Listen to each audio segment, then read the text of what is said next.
Si Amadou Aïdjo pouvait dire quelque chose, il vous dirait « Mon corps est peut-être prisonnier du sable de Dakar depuis 1989, mais mon esprit et mon âme n'ont jamais quitté la patrie camerounaise.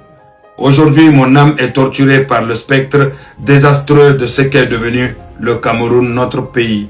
Rappelez-vous le 4 novembre 1982, à 20h précis, je m'adressais à vous, à la radio, pour la dernière fois en tant que président. Ce soir-là, j'ai posé l'acte qui allait sceller le destin du Cameroun pour les 40 années à venir. Je vous ai dit, j'invite toutes les Camerounaises et tous les Camerounais à accorder leur confiance à mon successeur Paul Biya. Il mérite la confiance de tous. Quelle erreur tragique. J'ai demandé au peuple de lui faire confiance. Et aujourd'hui, je vois ce même homme devenu un dictateur inamovible, régner sur un champ de ruines. J'ai cru passer le témoin à un bâtisseur. J'ai ouvert la porte au chaos. Je vois mon Cameroun plongé dans l'obscurité, paralysé par la corruption, le pillage à ciel ouvert des caisses de l'État et les guerres de succession. Alors que ma seule obsession pour vous était la discipline. Chaque année, chaque 31 décembre, lors de mes vœux de fin d'année, je vous martelais la même règle d'or. Le Cameroun ne se construira pas par des discours, mais par le travail de ses enfants. Aujourd'hui, le palais de Yaoundé ne produit plus que des discours creux pendant que le peuple souffre. Le pire pour mon âme, c'est de voir la nation se déchirer. Lors des grands congrès à Douala et à Garoua, j'avais levé le ton pour vous prévenir. Le Cameroun est un et indivisible. Quiconque, j'ai bien dit quiconque tentera de diviser le Cameroun me trouvera sur son chemin. Regardez-vous maintenant. Le tribalisme et la haine identitaire rongent nos fondations, sous le regard complice de ceux à qui j'ai légué le pouvoir. Oui, on m'a trahi. On m'a condamné à mort par contumace. On m'a poussé à l'exil et on refuse toujours de rapatrier mes restes. Le premier président de la République, de votre République, repose en terre étrangère. Mais que les choses soient claires, cette terre du Sénégal est devenue ma terre. Car là-bas, au cimetière de Yoff, j'ai été accueilli avec les honneurs par mes frères Léopold Sédar Senghor et Abdou Diouf. Ils ont respecté l'homme d'État quand ma propre créature me tournait le dos. Retenez bien ce que je vous disais le 4 novembre 1982. Les dirigeants passent, les institutions restent, mais le Cameroun éternel demeure. Le régime actuel passera. La dictature passera. Le dictateur passera. Leurs fortunes volées passeront. Mais le Cameroun, lui, survivra. Mon corps est à Dakar, mais mon âme rôde à Yaoundé, à Douala, à Garoua. Et elle attend le réveil des véritables patriotes.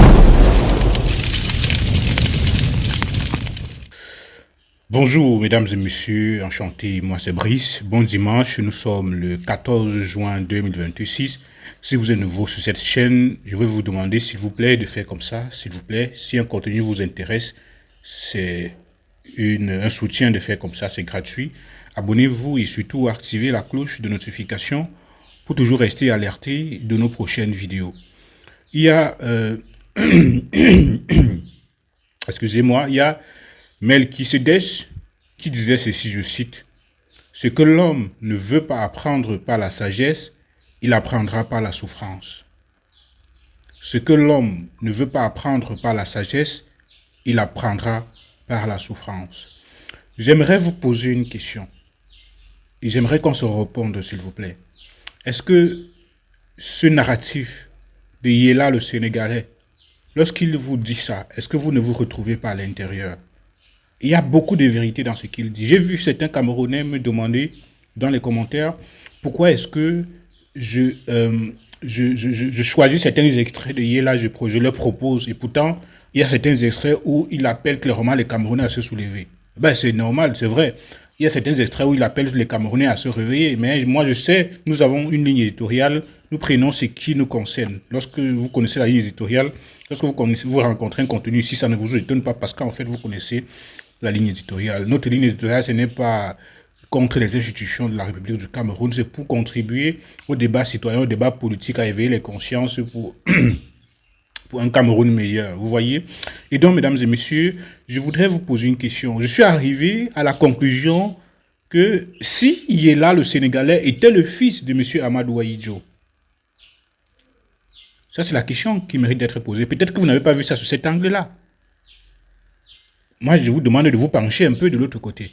Si Yela était le fils d'Amadou Ahidjo, parce que lorsque le monsieur parle, vous voyez quelqu'un qui maîtrise le Cameroun.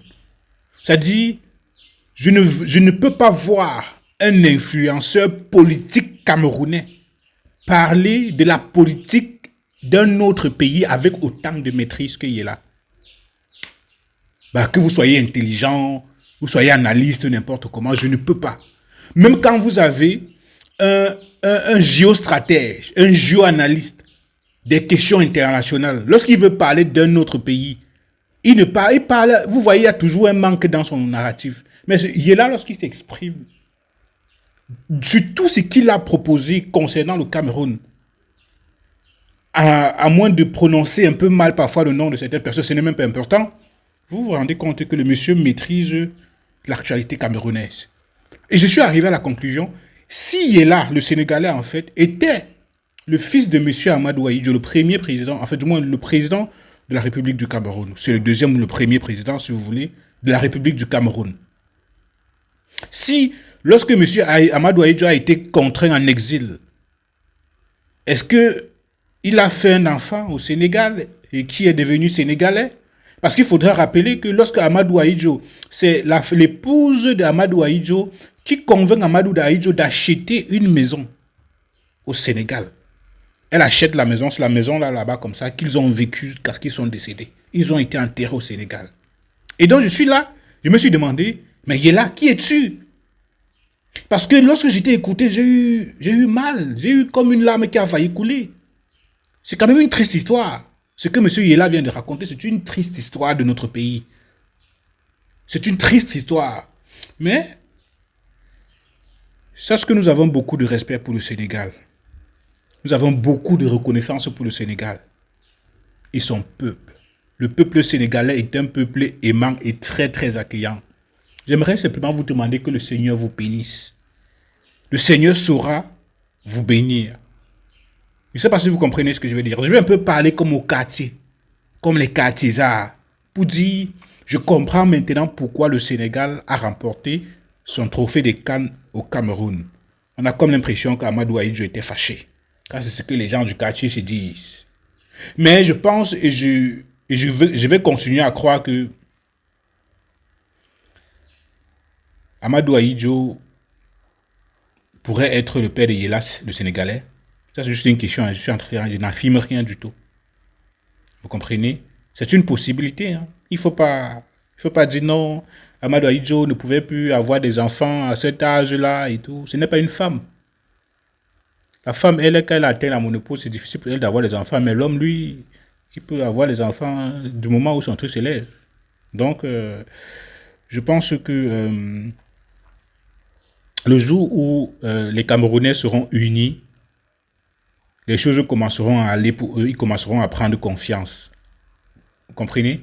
Le jour que les Camerounais seront unis, ils auront un objectif commun.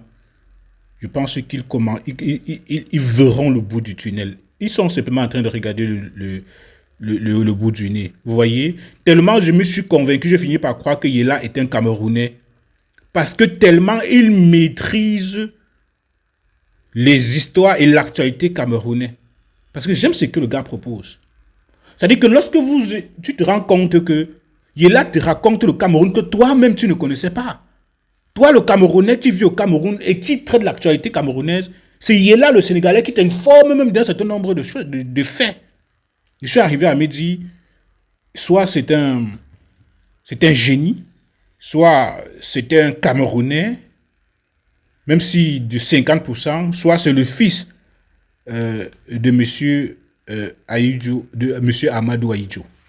C'est juste des questionnements d'un profane qui se pose des questions après avoir suivi de bout en bout les sorties de M. Yela, le Sénégalais. M. Yela, le Sénégalais, si tu suis cette vidéo, viens nous dire si par hasard, tu n'es pas le fils d'Amadou Ahidjo et tu voudrais, n'est-ce pas, venger, n'est-ce pas, ce qui s'est passé avec ton père parce qu'il avait été condamné par Koutoumas à des années de prison et tout.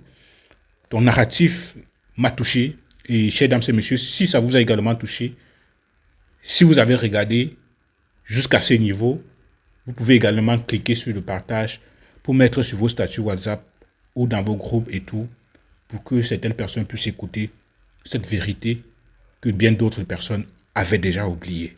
S'il vous plaît, dites-moi ce que vous pensez en commentaire. Je vous en prie. À très bientôt.